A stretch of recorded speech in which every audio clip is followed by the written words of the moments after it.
আমি 99 টাকা দিয়ে ছবিটা দেখেছি, তা সত্ত্বেও আমার গায়ে লাগছে। এখন কথা হবে লেটেস্ট হিন্দি মুভি যোধরানি, যেটা আজকে সিনেমা হলে মুক্তি পেয়েছে। এবার আজকে অফার রয়েছে ন্যাশনাল প্লেক্সে, তুমি যেখানে ইচ্ছা যাও, গিয়ে যে কোনো সিনেমা 99 টাকায় দেখে নাও। আজকের জন্য অফারটা ভ্যালিড, যাও ভাই দেখে নাও। তো কেমন হলো যোধরা সিনেমাটা? আমি এই ছবিটা বললামই 99 টাকায় দেখেছি, তবে এই ছবিটার মধ্যে 9 টাকারও কোয়ালিটি নেই। দেখো, ছবিটা খারাপ ভালো সে আলোচনায় আসার আগে ফারহান আখতার, রিতেশ সিধওয়ানি এই এক্সেল এন্টারটেনমেন্ট যেরকম জিনিসটা করলো না, এটা কিন্তু আমাদের এখানে বহুদিন হয়নি। এটা আমি ইয়ার্কির ছলে বলছি না। একটা নতুন নায়ককে সিদ্ধান্ত অনেকদিন ধরে ছবি করছিল, কিন্তু এরকম ব্যাকিং তার জন্য কেউ করেনি এবং করবেও না। যেরকমভাবে তাকে স্টার বানানোর চেষ্টা করলো এবং প্রোমোজও প্রমিসিং লাগছিল, ডিরেক্টর ভালো ছিল, মনে হচ্ছিল ছবিটা খুব স্টাইলিশ হবে। অ্যাটলিস্ট খিল তার যদি 50% ছবিটার মধ্যে থাকে, তাহলে এই ছবিটা বক্স অফিসে লেগে যাবে, এটা মনে হচ্ছিল। কারণ কিল সেই আশার আলোটা দিয়েছিল। এই ছবিটা এরকম হতে পারলো? একদম না। ছবির গল্পটা আমি একটু করে বলছি। এখানে দেখানো হচ্ছে সিদ্ধান্ত, যার অ্যাঙ্গার ইস্যু রয়েছে তার বাবার মতো। তার বাবা মারা গিয়েছিল, তার বাবা সেটাকে ঠিক জায়গায় লাগাতো কাজে, এ ভুল জায়গায় কাজে লাগায়। এবার রাম কাপুর যে বাবার কলিগ, সে তাকে একটা জব অফার করছে, যেখানে তাকে এই যে ড্রাগ মাফিয়া সেখানে ঢুকতে হবে, প্রবেশ করে ছুঁচো ঢুকে ফালোয় বেরোতে হবে। এবার কীভাবে সে এটা করবে, এর থেকে বেশি জানতে হলে নিকটবর্তী সিনেমা হলে কি ছবিটা দেখতে পারো। ছবির পজিটিভ দিক নেগেটিভ দিক, আমার কাছে এই ছবির জন্য পজিটিভ দিক নেই বললেই চলে, বরঞ্চ অনেক অনেক নেগেটিভ দিক রয়েছে। আমি বিশ্বাস করো, এই ছবিতে যদি কয়েকজন না থাকতো এবং এরকমভাবে ছবিটাকে শ্যুট না করা হতো, আমি হয়তো ছবিটাকে রোস্টই করে দিতাম। ছবির মধ্যে ভালো দিক বলতে গেলে গজরাজ রাওয়ের দারুণ পারফরমেন্স। সে এরকম একটা খাজা স্ক্রিপ্টেও নিজের জায়গায় ঠিক থাকতে পারে, অবাক করায়। রাঘবকে দেখার জন্য আমি খুব এক্সাইটেড ছিলাম যে ক্যারেক্টারটা লুকস এরকম, সে কি করবে, বাট পুরোপুরি ওয়েস্ট করা হয়েছে। দারুণ কাজ করেছে রাঘব। সিদ্ধান্ত ঠিক আছে, ছবিতে কিছু অ্যাকশন সিকোয়েন্সেস, অ্যাকশনের কাজ ছবিতে ভালো, তবে অ্যাকশনকে ইউজ করা আর ভালো অ্যাকশন দুটোর মধ্যে পার্থক্য রয়েছে। তুমি অ্যাকশনকে এমনভাবে ইউজ করলে যে সেটা সিকোয়েন্সকে তুলে দিল ব্যাপকভাবে, ব্যাকগ্রাউন্ড স্কোরের মাধ্যমে সেটাকে এমনভাবে দেখালে, এমনভাবে ট্রিট করলে, সাউন্ড এফেক্টস নিয়ে হিরোকে ওরকমভাবে ব্যবহার করলে যে জাস্ট দারুণ লাগলো। এই ছবির মধ্যে সেটা হয় না, বাট অ্যাকশনটা দেখতে ভালো লাগে এবং তারা পয়সা খরচা করেছে বোঝা যায়। তা ওভারঅল এই ছবিটা তুমি তখনই বাজবে, তোমার কিচ্ছু করার নেই, হাতের সামনে কোনো অপশান নেই, এবং তুমি সিদ্ধান্তের বিশাল বড় ফ্যান আর মালবিকা মোহননকে দেখতে চাও, তার খুব বড় ফ্যান, তাহলেই ছবিটা দেখতে যেতে পারো। আদারওয়াইজ এই ছবিটা জাস্ট। এবার যদি ছবির নেগেটিভ দিক বলি, ছবির প্রথম নেগেটিভ দিক হচ্ছে এই ছবির একটা খাজা গল্প।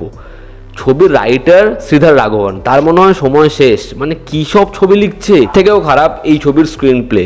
ছবিতে সিদ্ধান্তের ক্যারেক্টারটা প্রথমে বাইক নিয়ে ওরকম উইলি মারলো কেন, তারপরে ওর সাথে যে জিনিসপত্রগুলো হলো ওখান থেকেই গল্প স্টার্ট হতে পারতো, যে ও প্রথমে এরকমভাবে ট্রেনিং নিল, ওর বাবার মতোই অ্যাম্বিশিয়াস, এগুলোই দেখাতে পারতো। তারপরে ওর লাইফে এরকমভাবে অবস্ট্রাগলসগুলো এলো, কিন্তু এটা কি যে ও বাইক নিয়ে উইলি মারলো, জেলে গেল, ওগুলো দরকারই ছিল না ওই জিনিসপত্রগুলোর।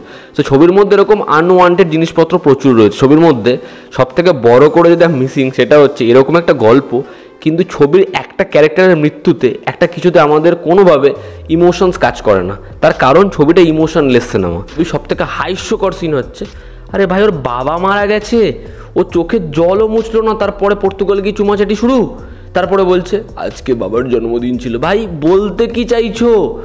একবার কাঁদছে, পরক্ষণে হাসাহাসি করছে, আবার কাঁদছে, ইমোশন ওয়ার্ক করবে কি করে?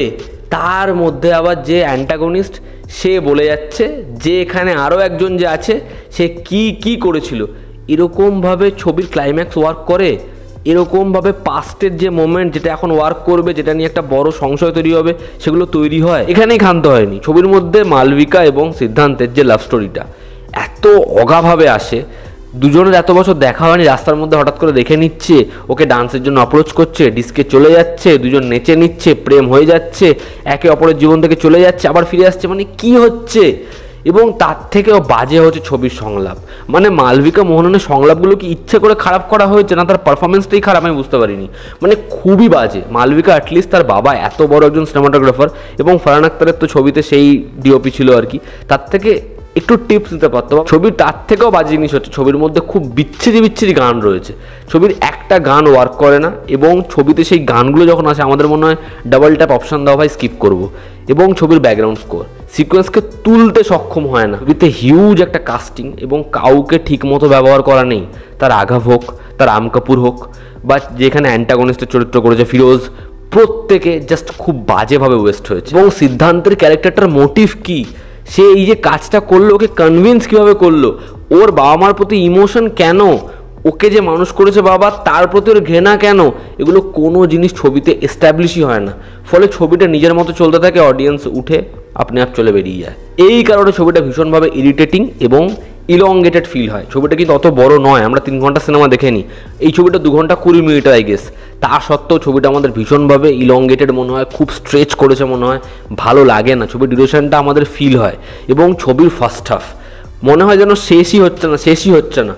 তা ওভারঅল যোদ্ধা খুব ব্যাকডেটেড একটা প্লটের সাথে, খুব বাজে চিত্রনাট্যের সাথে আসছে এবং কোনো চরিত্র এখানে ডেভেলপ নয়, খালি ভালো অ্যাকশন, তারা ভালো শ্যুট করেছে এবং এখানে কয়েকজনের হাতে গুনে পারফরমেন্স ভালো, বাজে গান, বাজে স্ক্রিন প্লে, বাজে গল্প, বাজে ক্যারেক্টার।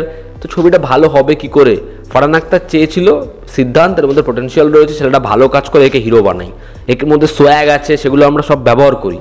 কিন্তু ওই যে ডিরেক্টর, রাইটার, তারাই একদম মেরে দিয়েছে ছবিটা একদম হয়নি। আমার ছবিটা একদম ভালো লাগেনি। তোমাদের যদি মনে হয় তোমরা ছবিটা দেখতে যাবে, যাও গিয়ে দেখো। এই ছিল আজকের ভিডিও। ভালো লেগে থাকলে লাইক করো, শেয়ার করো, সাবস্ক্রাইব করো। আবার দেখা হচ্ছে, জনতা আমাদের পাশে আছে। Take care.